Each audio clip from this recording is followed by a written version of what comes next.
premier Giuseppe Conte da Osaka, dove si trova in visita, ha commentato la decisione del comandante della nave Sea-Watch di entrare in acque italiane a largo di Lampedusa nonostante i divieti. Ancora prima, ma dopo il 15 giugno, questo comandante che di fronte a questo divieto ha continuato a insistere ritenendo che solo l'Italia sia un approdo e mantiene da oltre 10 giorni delle persone in queste condizioni, ha assunto una condotta veramente di una gravità, io reputo, inaudita.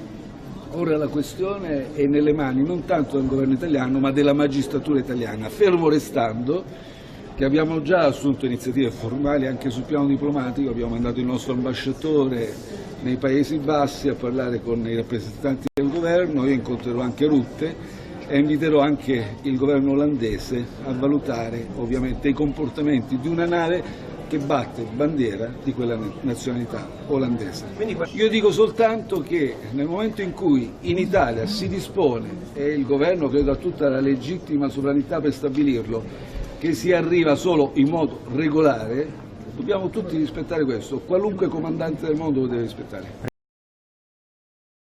Ha tentato di sfuggire alla cattura nascondendosi sopra un armadio nella sua abitazione, ma gli agenti della questura di Crotone lo hanno ugualmente arrestato. Si tratta di Maurizio Pugliese, 53 anni, accusato di stalking nei confronti di una 28enne figlia di un suo amico di cui si era invaghito. Secondo l'accusa l'ha ossessionata con pedinamenti, violenze verbali, minacce sui social, fino ad appiccare un incendio nella sua abitazione. Nell'occasione si era portato dietro la figlia di 10 anni facendola fare da palo. Solo l'intervento delle volanti e dei vigili del fuoco impedì che il rogo divampasse violentemente. La donna, costretta a lasciare la propria casa, ha sporto denuncia agli agenti delle volanti nei confronti dell'uomo, già noto alle forze dell'ordine, per reati come violenza sessuale, riduzione in schiavitù e sequestro di persona. Per lui era stata emessa un'ordinanza di custodia cautelare in carcere, ma l'uomo si era reso latitante. La squadra mobile l'ha individuato nella sua abitazione.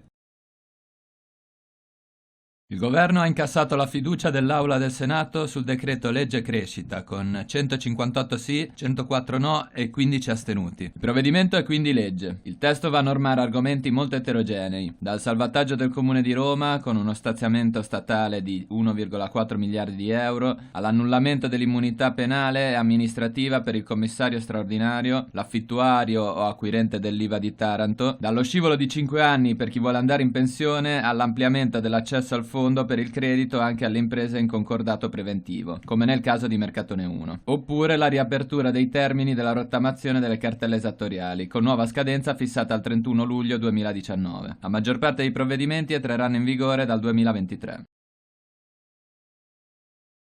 L'emergenza caldo tocca il clou venerdì 28 giugno. Secondo il bollettino del Ministero della Salute, 16 città saranno contrassegnate con il bollino rosso. Bari, Bologna, Bolzano, Brescia, Firenze, Frosinone Latina, Milano, Napoli, Perugia, Rieti, Roma, Torino, Venezia, Verona e Viterbo. Mentre sabato il livello di allerta scenderà e interesserà solo 4 città. Il bollino rosso di sabato riguarda 4 comuni del Lazio, Frosinone Latina, Viterbo e Roma, con la capitale che arriva così al bollino rosso in 3 giornate consecutive.